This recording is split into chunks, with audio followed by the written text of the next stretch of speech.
Okay, got it. Thanks for coming tonight. And we're going to hear from Dr. Roger Rittmaster, who is Vice President of Maine Entomological Society right now, but he moved to Maine about 12 years ago after retiring from being an endocrinologist, and is an amazing nature photographer with a real focus on insects. Plus, he is a Maine Master Naturalist, and he has been teaching a lot of people in many venues how to photograph insects and other flora and fauna in Maine over the last few years. I've learned a few things from him already, and I'm looking to hear more tonight when he's going to show us how iNaturalist can be even more interesting than you ever thought it was. So I think we're going to get some beginner stuff, but also some more sophisticated options with iNaturalist tonight. So I'm going to turn it over to Roger. Thank you, Kathy. Thank you both, Kathys. And I'm going to share my screen and start at the beginning. Okay. So can everybody see that? And I'm actually going to make it a little bit better. There we go. Okay. One of the Kathys, can you see this okay? Yes. Okay, great, great. So iNaturalist is an amazing app. It does a huge number of things. And what does it do? Well, a lot of people use this to identify species in a photograph they've taken, or actually it's on their smartphone. But it does a lot of other things too. It provides information about a species or genus or family or whatever, partly from the own data based on what people have submitted, and partly from a link to Wikipedia. As an amateur naturalist, we can communicate with experts worldwide, and I'll show you an example of that. But that happens to me regularly, where I'll have somebody say, "No, you're wrong." They say it nicely, and I'll ask them why, and they'll explain it. And it turns out they're the world's authority on that particular taxon. There's discussion forums. Researchers now use it as a database, and teachers use it to educate their students about the natural world. So I'm going to start with this first part. I didn't realize I could mirror my phone, so I copied all of this. I took screenshots, but here's how to use it on a smartphone. So you need to get an app. And can you see my cursor, Kathy? Or anybody? Yes, yes. Okay, great. Can see your cursor. Great, excellent. So there's really two apps you want to get, iNaturalist and Seek. I'm not going to talk much about Seek, but and we'll talk a lot about iNaturalist. But whereas iNaturalist, you actually have to take a photo and have to be connected to the web. With Seek, the database resides on your phone. I think it's about 200 megabytes rather.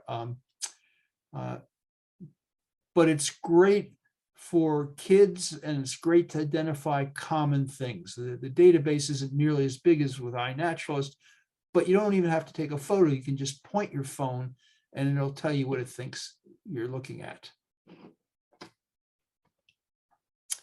Okay, so when you open up the app, this is what you'll see. So here's my observations. But if you'll see this observe here, you tap that. And when you do that, you get a choice. Do you want to use the camera? Do you want to go access your photo library and take an image from there? Do you want to record sound? Or do you just want to say you saw something? So I'm going to assume that we all want to use the camera. So I tap the camera and I take a picture of this rare plant in my backyard. And if you don't like it, you can say retake, or if you say use the photo will get downloaded or to your photo library, but it also gets downloaded to the app. And we'll click on use the photo. And then this comes up, and what it shows is where I took the photo, the time of day. And of course, where you took the photo depends that you've got location services on your phone. Then when you click this, the app will tell you what it thinks you're seeing. So I'm going to tap that. And it says, we're pretty sure this is in the genus Pteroxaxum. But anyhow, it's the common dandelion. All right. And if you want to learn more, you tap this I button. But again, it uses a fair amount of data to do this. And what I do is if I'm identifying something on my phone, I stop here basically. I said, okay, that's what it is. But if you tap on that, it'll confirm the identification. And then you can hit the share button and it will upload it to the website, to the iNaturalist website. And again, I usually don't do this on my phone because it's fairly data intensive and I don't have a huge data plan on my phone. And but if you do that, then it goes to the top of the list of things that you photographed. Okay. Now I'm going to stop sharing because this is just, does anybody, and stop for a second, ask if anybody has any questions about using iNaturalist on an iPhone. Most of what I do is use it on my computer, and it's much easier to do that. Okay, so now I'm going to go back to sharing the screen. Were there any questions? Nothing in the chat. Okay, great. That's great. Okay, and now we're going to go to the iNaturalist app. I think is right here. I may be wrong. No, that's not. Stop sharing again. Share screen. I'm sorry for this delay. Here we are. No, that's not it. Huh.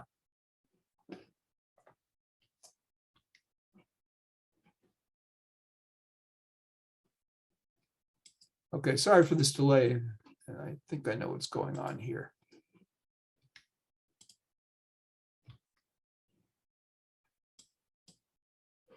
Right, okay.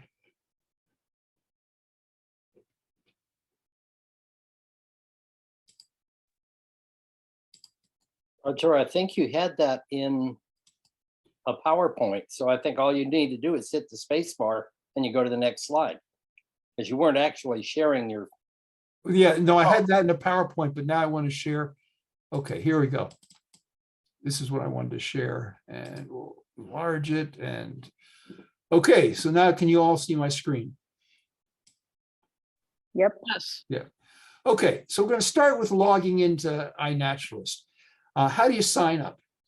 You hit the sign up in the upper right-hand corner, which I'm doing right now. And you enter your email, choose a username, which should be something that people can readily remember, and make a password and then confirm it. Say that you're not a robot, and basically you have to check these 4 boxes, which allows iNaturalist to use the material or your photos that you upload. At this point, I should say that iNaturalist, anytime you put a photo on iNaturalist, it's in the public domain. People can download it or take a screenshot. So if you want to have proprietary whatever to your photo, iNaturalist is not a great place to put those photos. You can have a copyright on it. It can be very restrictive, but it doesn't prevent people from copying it. So anytime I put a photo on iNaturalist, in my own mind, it's in the public domain. All right, so I'm going to click the already have an account, log in, and I have a password manager that can log me in. And what I want to do first is once you've set up your account, then you go to account settings. And so I've hit on my image up here, which would be blank when you first start iNaturalist, and I hit this account settings. Then it's important to put a photo there. It doesn't have to be of you. It can be of anything you want, your favorite taxon or anything. And then the bio is important. You want to let people know if you have an area of specialty, like carabid beetles, you want to let people know that so they can ask you if they see a ground beetle and they know you're interested, they'll actually tag you on that.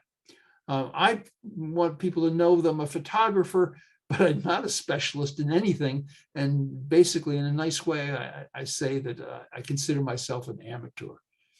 Okay.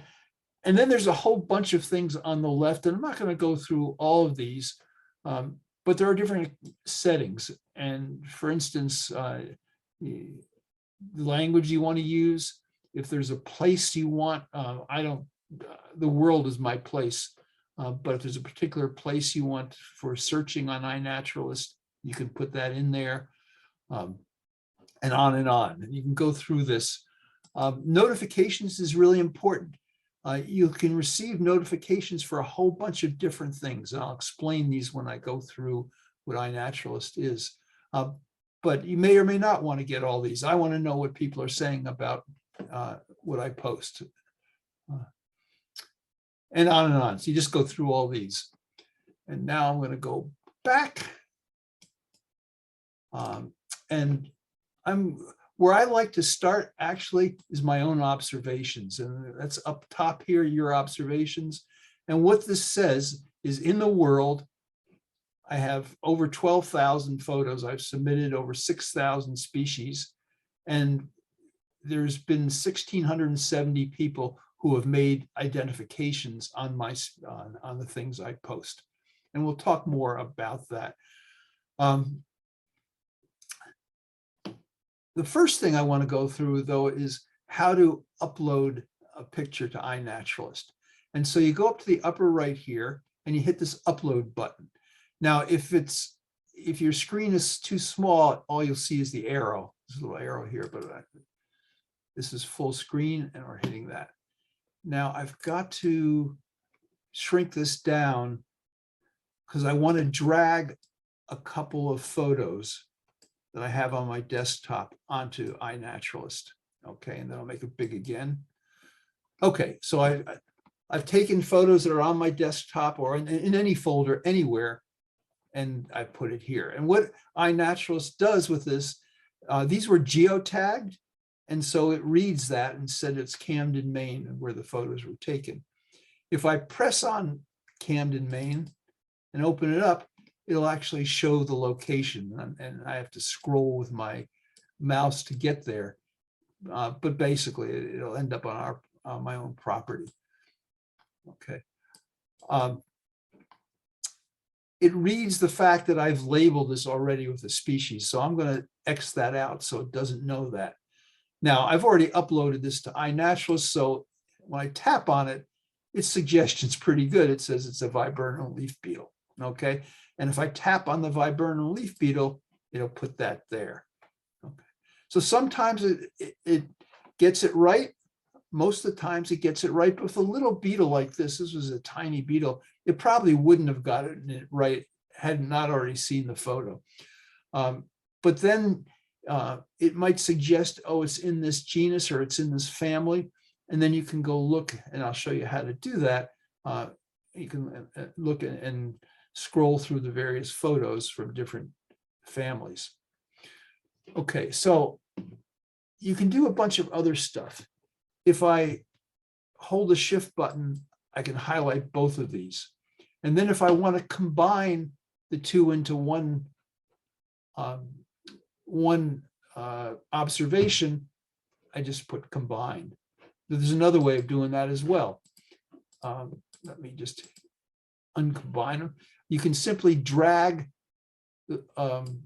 actually it's better to put the cursor in a blank spot and drag it here. And now there's two photos under one observation. And I want to do that because I want people to know that if they said, oh, we really need to see a lateral to know what beetle this is, they can just click like that and there's the lateral. Now, let's say you have a whole bunch of things from the same location that you're uploading all at once, and you can upload any number of photos at once.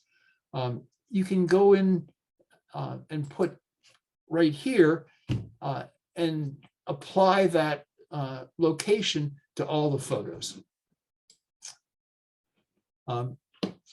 You can change the name and apply it to all the photos, or put all the same date by doing the details here. If you want to put notes on more than one picture, you can do it right here. I'm not going to go into the other stuff down here right now because it'd be too time consuming, but you can search and look and see what those are. So I'm going to say I don't want to, I'm going to remove this observation and exit like that, and it wants to confirm because I've already uploaded these before.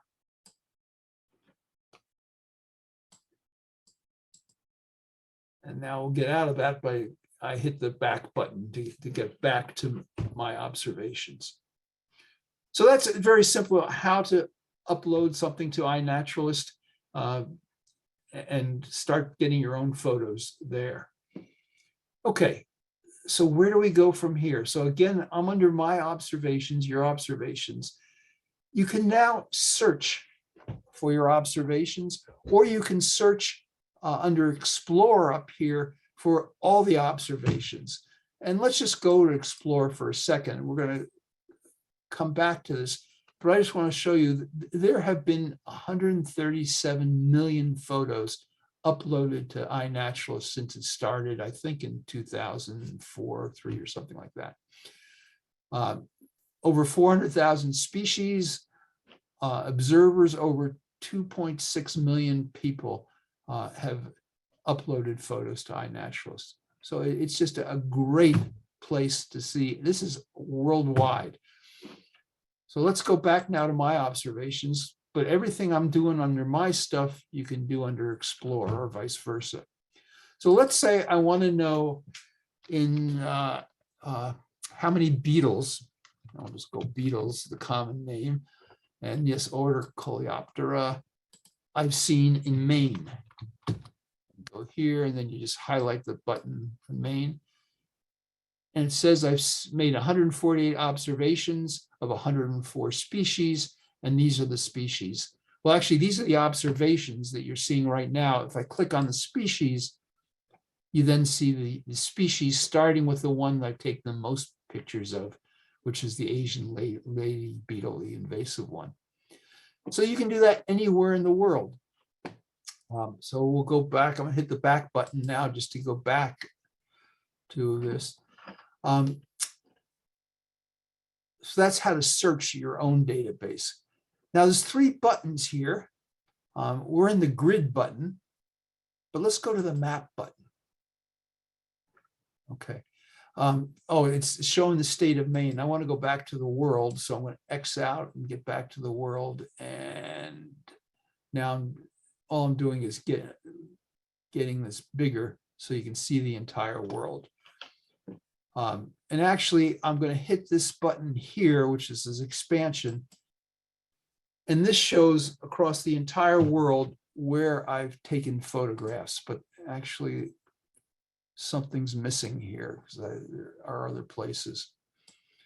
But anyhow, if I wanted to say, okay, in South America, I'm going to click out of this again and go back to this. But let's say I want to say in South America, what have I seen? I can go to these buttons here in orange and make a circle, start in the center and just expand it.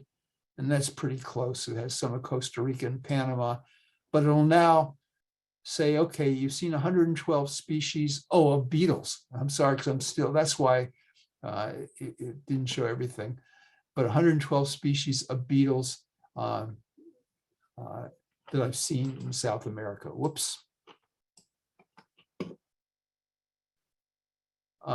Okay, so that's the map function. I could have made a square and done the same thing, just going like this. Whoops, I guess it's not allowing me to make a square because I've already made the circle.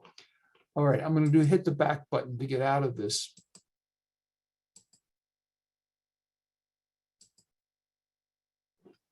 I'm going to get out of the beetles and get out of Maine and go back to the whole world.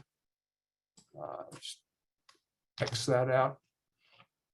Okay, and then there's a list. And I don't ever use the list. I don't know what, it just shows the same things as in the grid, but it lists everything.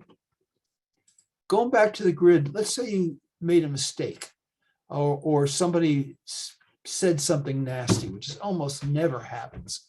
Okay, you can hit on the, just double click on the observation and you can go under edit here and you can edit anything you want that's yours, not other people's comments, or you can delete the whole observation if you want to.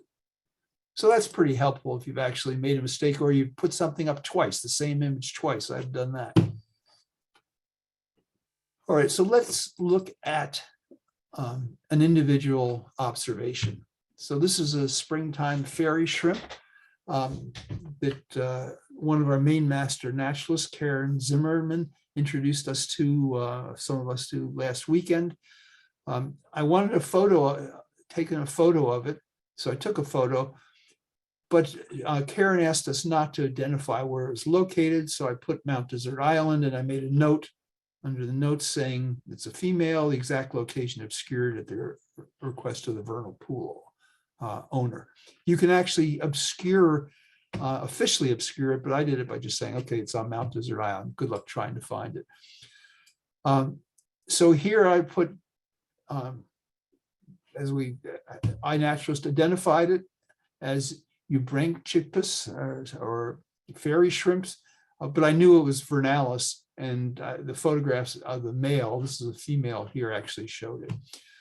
And then Ian Gardner confirmed it. Okay, what does the confirm do? And what it does is it takes something from an observation to a research grade observation. And as long as one other person says it's research grade, or agrees with you, then it'll become research grade unless somebody objects and says, oh, I'm going to show a different identification. And I'll show you how to do that a bit later. What else? So it shows the location. You can get details, which just says, normally, yeah, it has the latitude and longitude, but this is in the center of Mount Desert Island, not the actual location. But if you didn't obscure or make it too general, it would actually show exactly where it occurred.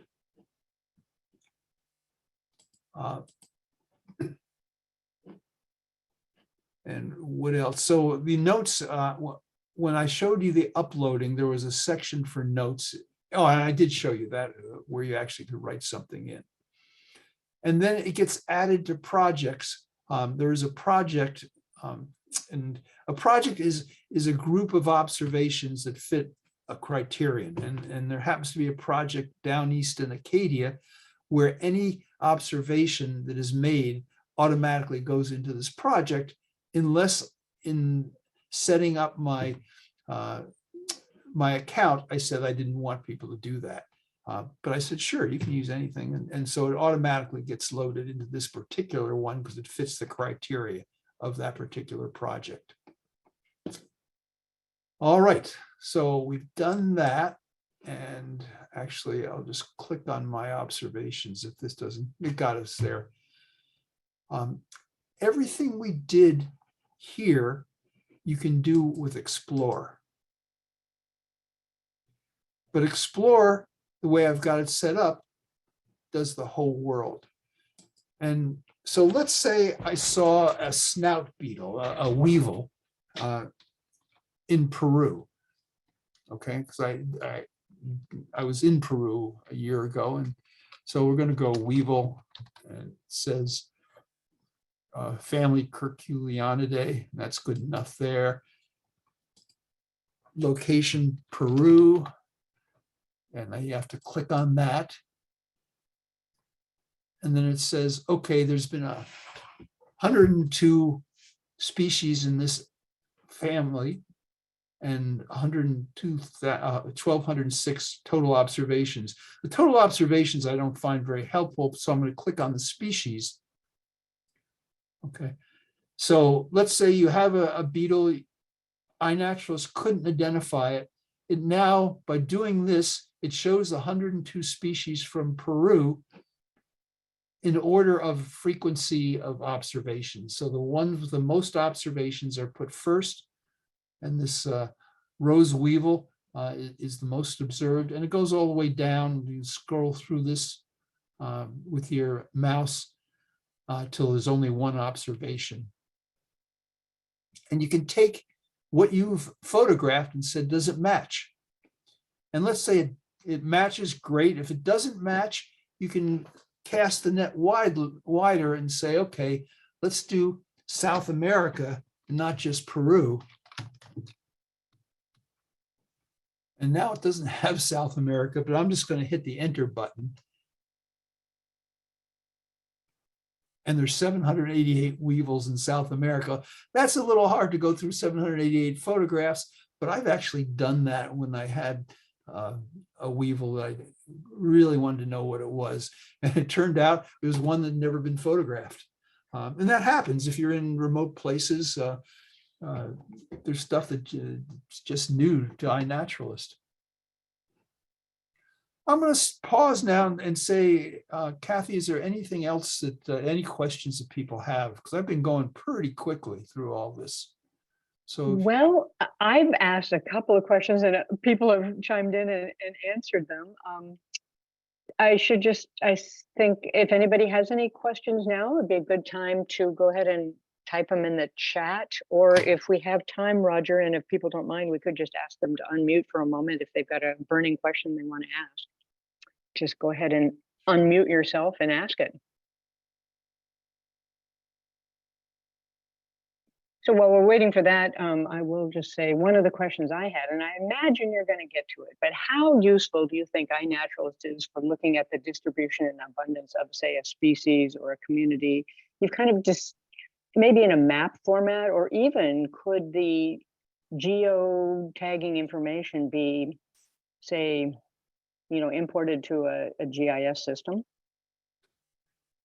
yeah, there's a whole lot about iNaturalist that's highly sophisticated and technical that I don't know how to do. But if you can think of something, it's probably a way, there's probably a way to do it. And so if we go to I'm going to go through this, but if we go under community to forums, so I'm jumping ahead right now, but that's okay. There's a lot of different forums. This is a separate login. You have to have an account, a separate account. But let's say you want a new feature to iNaturalist.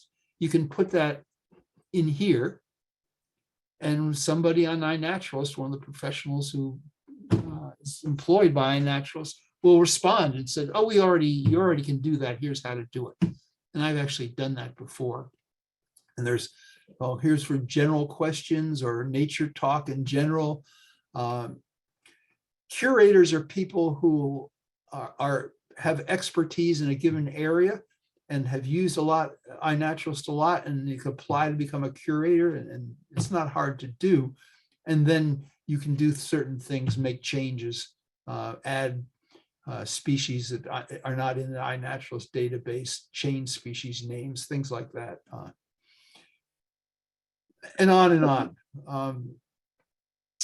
Geotagging. So if here's a tutorial on how to geotag a photo. That usually has to be done in the camera or connected to your iPhone. But anyhow, and there's a place for educators too. So there's another good question, and then there's another answer to the question that I just posed. So first of all, the question was from our other Kathy Murray, who said she is a trustee of a steward of a land trust. And is it possible to get notified anytime a sighting is posted from that particular property? Yes. I don't know if you get notified, but you can establish a project. on those properties. So let me go back to, got to get out of the forum.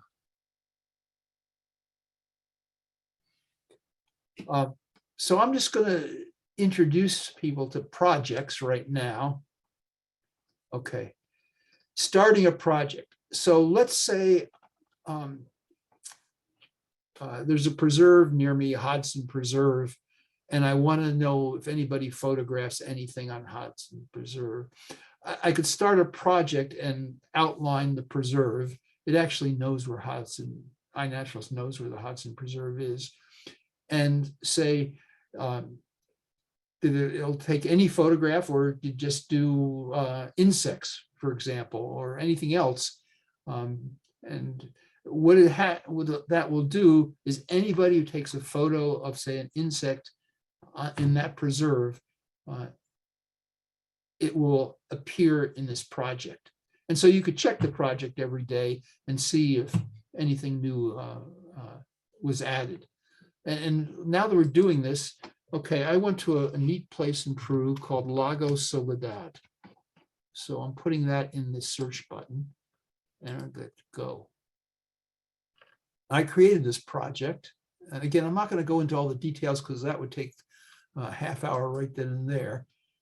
But I've clicked on this. So this is, okay. So anybody who has ever taken a photo of and uploaded to iNaturalist in Lago Soledad, which is in southeastern Peru, would appear in this.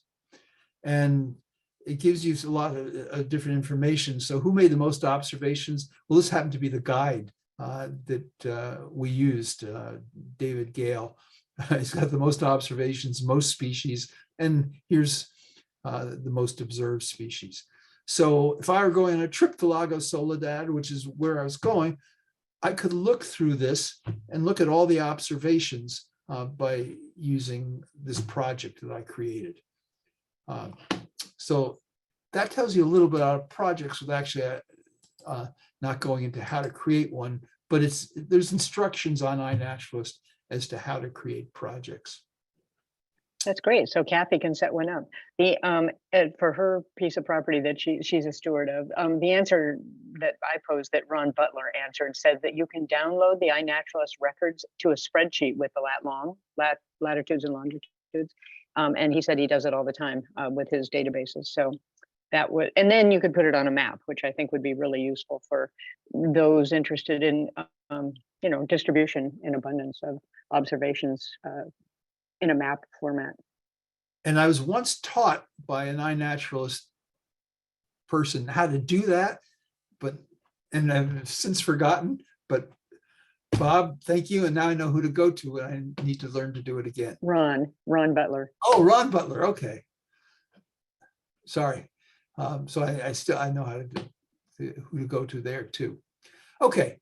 So where were we? Let me go back to my notes. And one last thing is that Ron Butler said you can receive daily notifications of new postings to your favorite taxa. So I don't know if that would work for a particular location, but at least if you knew which taxa it'll be looking for, you could get a daily posting. That's great, because I don't know how to do that either. I'm going to learn how to do that though. Or maybe at the end we'll get Ron to tell us. Okay, so the next thing I want to do is go over this top bar here. We've already talked about explore, about your observations. Community, people is simple. If you want to go look somebody up by name, for instance, most of you know Brian Pfeiffer, a really good naturalist. So I searched for him. This is his handle, Brian Pfeiffer, and it tells a little bit about him. So you can look up people on iNaturalist, similar to looking them up on Facebook. You can look up projects we talked about, forum, journal. Okay, so the next thing is identify.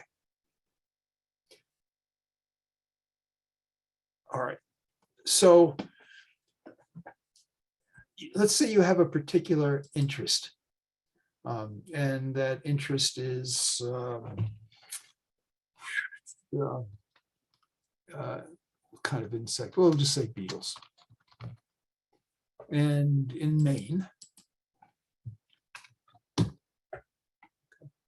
And we hit go now. Oh, I have to put this here. I forgot coleoptera. I have to actually, or put beetles. Coleoptera. And I hit go. It did it automatically. Okay, so what is presented here is all the stuff that people have posted of beetles in Maine. Okay, that have not yet had a confirmation. So this to me, I'm not sure what happened there. I'm just looking for one that looks pretty obvious. Okay, let's go to this one here. Now, if I want to confirm what it is, I can add an ID, hit this button on the right and say, okay, it's a two-spotted beetle or whatever. Or if I want, Twice-stabbed. huh? It's the twice-stabbed. It's It's twice-stabbed the beetle. one Okay. that's on the beech trees. It's wonderful. It's Okay, so adding an ID, you can add an identification. If you hit shift and question mark, what will come up is all the different shortcuts. So if you agree with the identification that this is the genus, okay, twice-stabbed lady beetle here. If you agree on that, are you sure about that, Kathy? no, but Okay. it's the first thing I would go to. Okay, then you hit the A on your keyboard, and it will confirm and make this a research grade. Right now, it needs an ID. Okay, and you can tell them why, or you don't have to, but you can add a comment here as well. You can leave a comment saying, "I know this because it has 2 orange dots, and there's no other ladybug type beetle that has 2 orange dots." Okay. Maybe Bob Nelson can pipe in here. Or Dana. That's fine. I just want to show you how to do it. So it's important to remember this keyboard shortcut. So you'll get used to this. I haven't done a lot of IDs. As I said, I mostly photograph stuff and don't have an area of specialty. But for those of you who have an area of specialty or special interest, I really encourage you to use the identifications.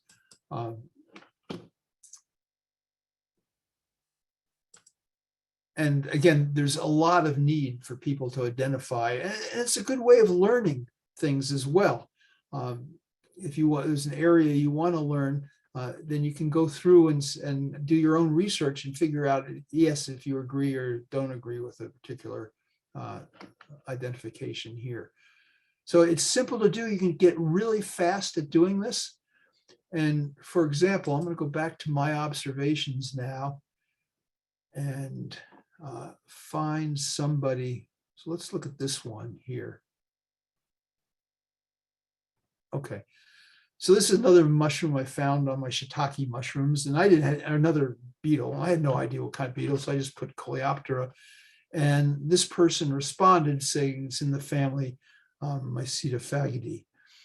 And so I looked up all the Mycetophagidae in New England because I was afraid Maine wasn't wide enough. And it matched Flexiosis, okay? And so I put that there. But if I click on this person here, I get a lot of information about him. Okay, he's somebody who likes arthropods. He doesn't have any particular specialty. So this isn't a guy, and he's not from around here. I would take what he said with a grain of salt, but it turns out that it was very helpful because I was able to actually identify it to species based on him telling me what family it was in. Okay. Now, nobody has come by and actually, and he hasn't either, and said, you are correct. So right now it's a tentative diagnosis, needs an ID, it needs someone to confirm that. What I was looking for was some people who have a lot more knowledge. And actually what I'm going to do is search pseudo geoplana. Okay. So this is my own, what this is, what pseudogeoplana is, are it's a genus of neotropical flatworms. And this is one that I photographed one night after a rainstorm in Ecuador. And I was able to figure out that it was a flatworm. That wasn't too hard. And then I'm doing more research. I figured out that it was a neotropical flatworm based on where I was. So it was the subfamily Geoplanae. And then this guy, Lee Windsor, says it's the genus Pseudogeoplana. And he put multiple haloed eyes along the margin. So I looked along the margin. I couldn't see any of those eyes. So I responded to him. And people are generally really good about answering. So I commented, thanks. I must admit that I don't see the haloed eyes that are so readily visible in another planarian I posted. I'm not going to go back to that one.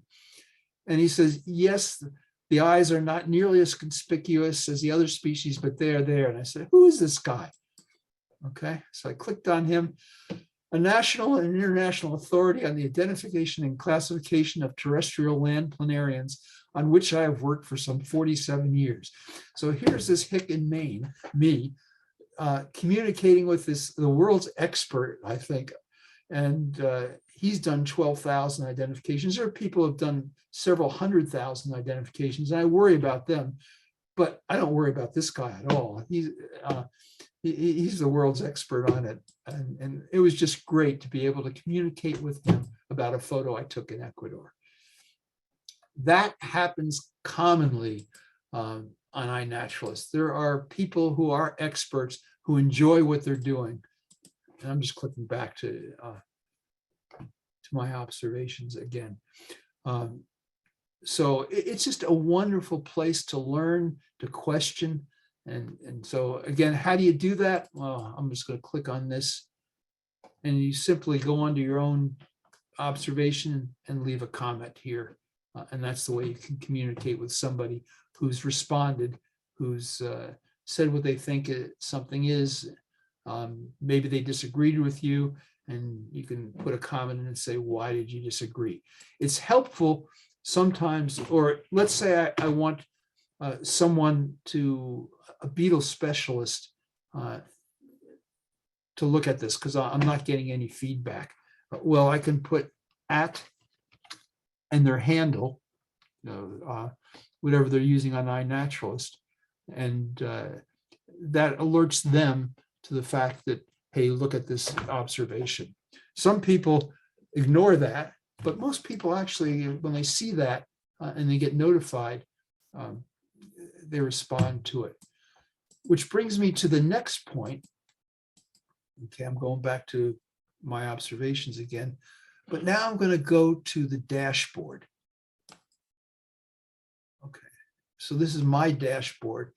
And what this is it lists everybody that I'm following, which isn't that many people, but anything they post. But more importantly, my content. Okay, so I used to live in the Marshall Islands and photographed underwater anything I saw in the Marshall Islands. And at one point I had, this was like 40 years ago, but I digitalized those photos and I posted them. And this fish was this species, the sneaky wrasse. And now Mark Actwin, actually, I'll check on what his name is. He says, no, it actually is Pterygogus turdus. P. cryptus is now only in the Red Sea and Western Indian Ocean. In the Eastern Indian Ocean and Pacific, it is now P. turdus. Okay, so I agreed with him on that. But if I click on him, and I know him well through iNaturalist, he has 489,000 identifications, but this guy is good, and he does it on underwater photography, mainly in the Pacific, although he lives in Boston. So again, if I had a question about something underwater, I could tag him by putting at Mark Acton, Actwin, and he would respond. You got to be pretty compulsive to have 450,000 observations. But anyhow, so anytime anybody makes an identification, confirms or refutes, disagrees with something, or just makes a comment, it comes up under my dashboard and under my content. And I just go through this almost every day because sometimes I don't get notified. But that brings up one more point, and then I'm done with what we're going to do here tonight, except I answer questions. If I go back to this account settings and go under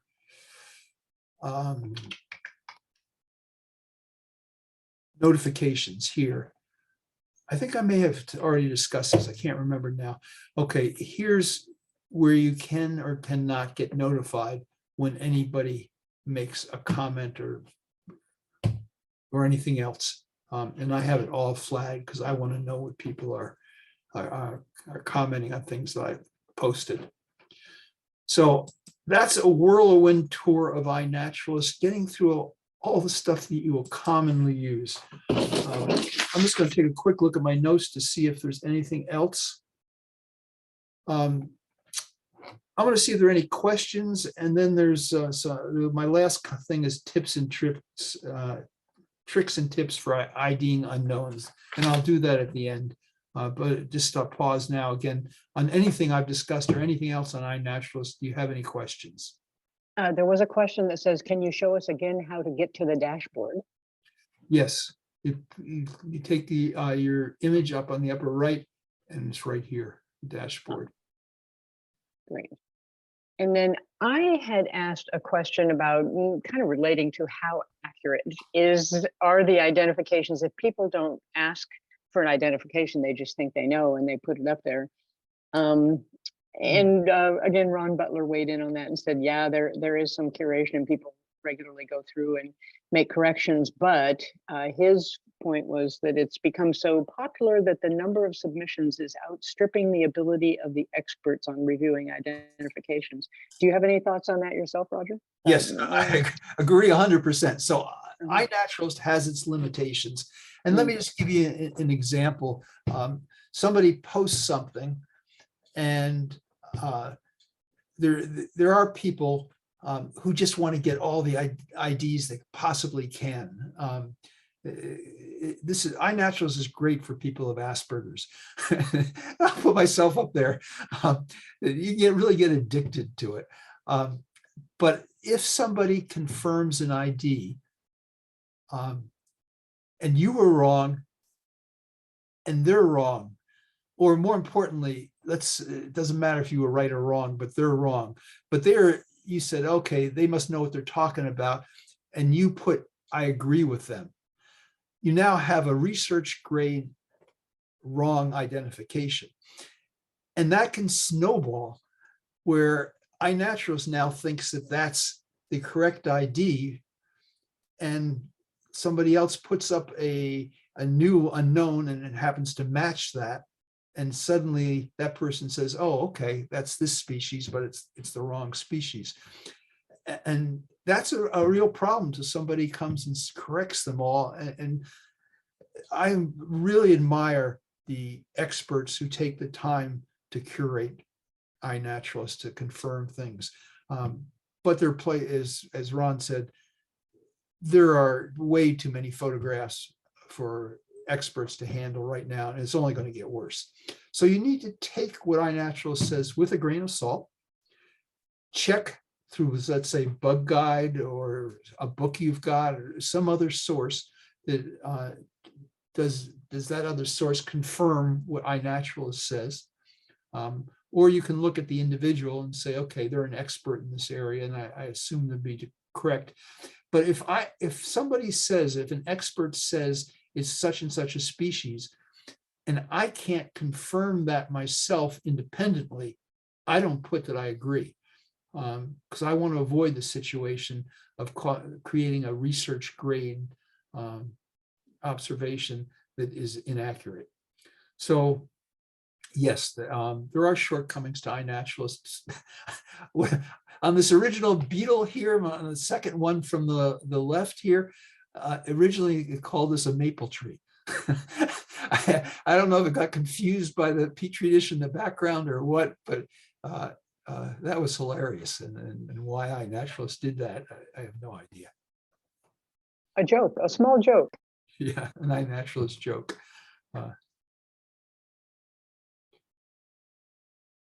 Hello. Okay. Yeah. So two things, I've used it a little bit. Two things I've noticed when you click on it at first, it gives you a list of things that it could be. Sure. And Yeah. sometimes it's not the first. So you can go down and you can really pinpoint that a little bit better sometimes if it's really bizarre, because it does give you some. Right. I have to upload something to show what you're talking about. Actually, we'll do that because I think this is an important point. I'm just going to put this land planarian back there, and probably. So asking for suggestions. There. Okay, and so it's well, here was just. But Okay. you can click on that view and it'll give you the sometimes the Wikipedia of whatever it is. And you go, oh, Right. wait a minute, that's not it. Especially for plants. I do it a lot with plants. Yep. And I can say though that the further down you go, the less light. I mean, some of them are really Right.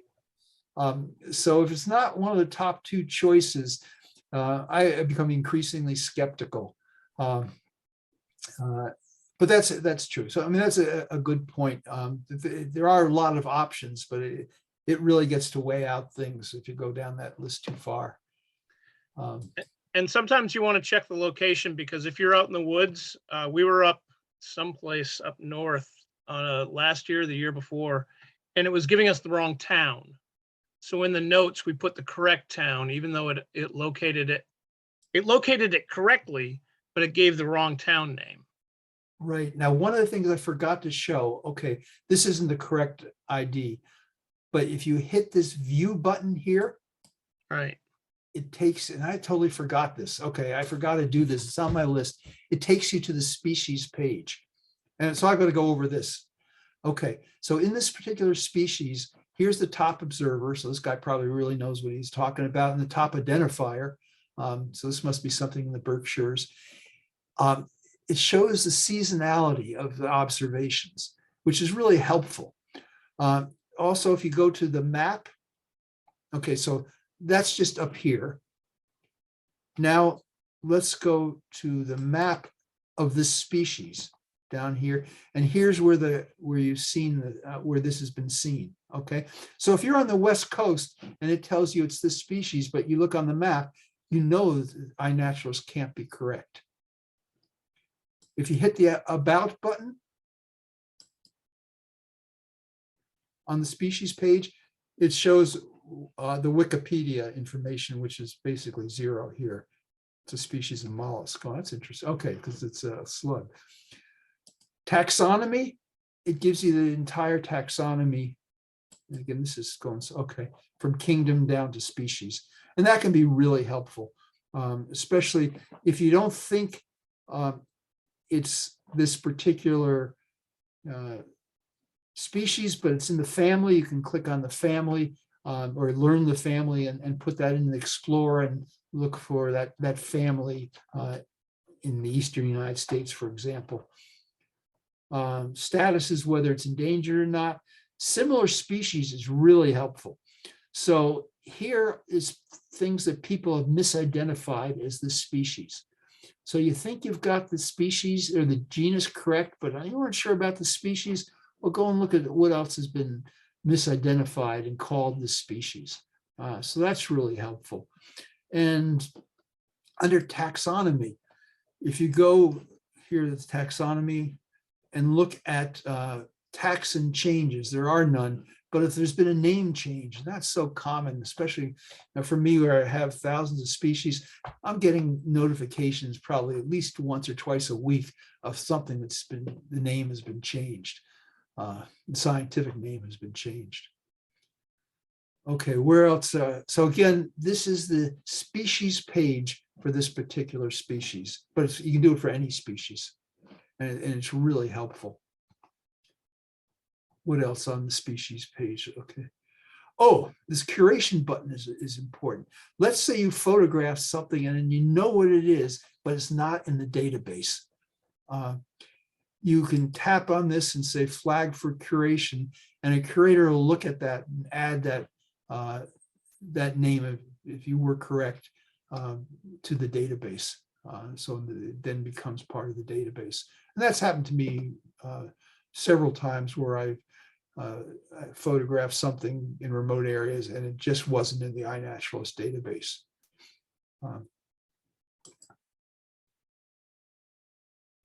Any other questions? As I'm doing this, I'm thinking of things I haven't shown you, but this is good enough. And let me just say that feel free to contact me. My email is my name, roger.rittmaster@gmail.com. If you have any questions, happy to answer them anytime. Kathy, is that it for questions? Anybody else have any comments about iNaturalist, things you know that I haven't discussed and you want to point out?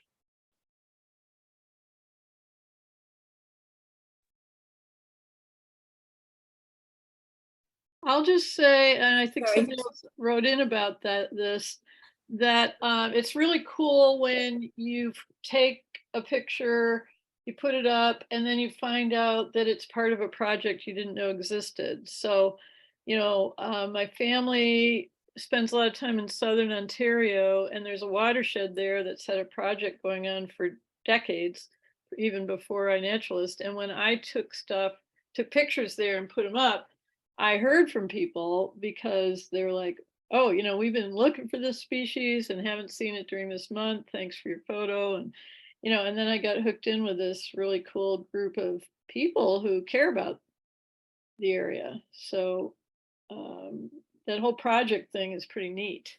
It is. And I can say that I've made numerous iNaturalist quote friends. It's like Facebook friends, people that that have commented on my photos enough, and I've asked them questions that, they become quote friends and unquote, although there's no official designation of friend on iNaturalist. So it has social media, satisfies the need for connecting with a community of like-minded people around the world. So that's, way better than Facebook for that part, that's for sure. There is a question from Carol who said, I missed the first part. If it hasn't been mentioned, this is a great way to get an iPhone addicted young teen interested in natural photography, naturalist photography. It sounds like it's spoken from the heart there, Carol. Good point. I agree. Yes, absolutely. Yeah, I've turned on my neighborhood iNaturalist. Just when we go for walks, I say, okay, what is this? So let's find out. That's great. And Carol, you yourself is a frequent contributor of wonderful photographs to the Maine Entomological Society's Facebook page. So shout out to Carol Muth already. Thank you very much. Any other questions, comments, sharing of your own experiences?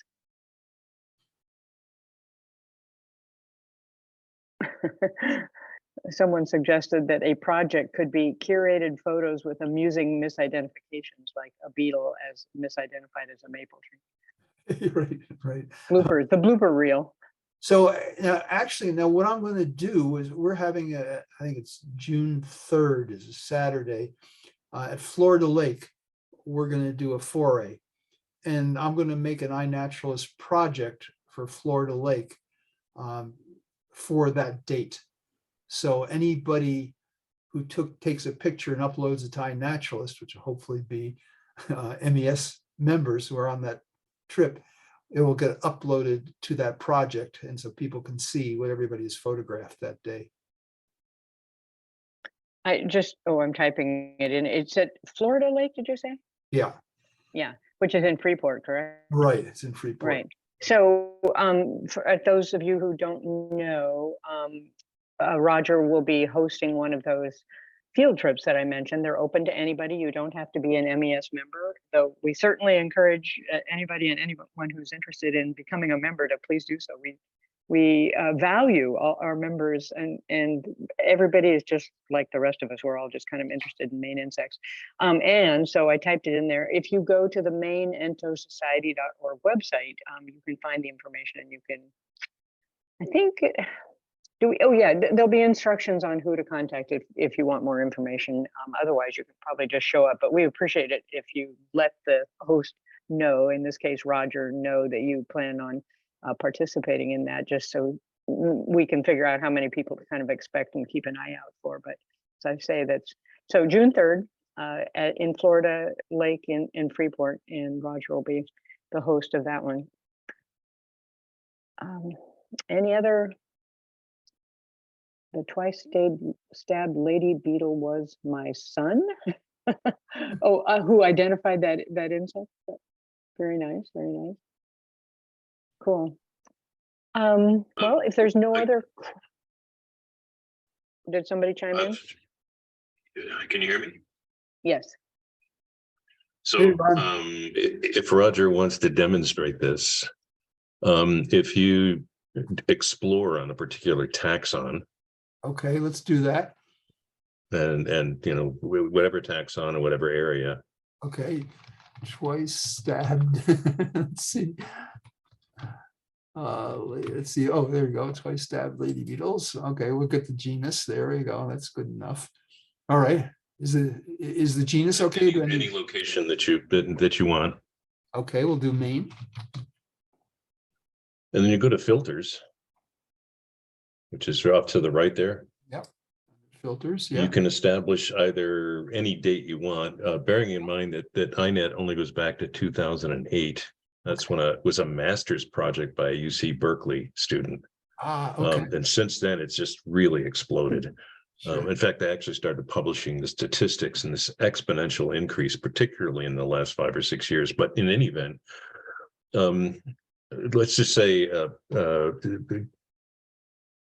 don't you pick a range of dates, Roger? Okay. Okay. We'll start from. We'll go back. Okay, it's November, or well, we might as well go back to it. Actually, let's do 2019. Yeah. Start 2000. You want to hit a day too, Yeah. Okay. Yeah. First, there we go. And and then just it should default to today. You can just yeah, hit the 11. Okay. All right. Um, Did I screw up here? Oh, update search maybe. Well, then no, wait, go back to filters again one more time, You didn't and get just an on end the date. end date. You need an end date. Okay. And just toggle on the 11. Okay. Okay, now before you do anything else, Yeah. yeah, go ahead and update it, but then don't go to You this. did already. Yeah, just hit the update and then go back to filters one more time. Okay. You see the download in the lower right? Yeah. Okay. Cool. So what that's going to do when you do the download is you scroll down, you'll see all the fields that you can enable or disable That's right. See, I was in an Excel spreadsheet.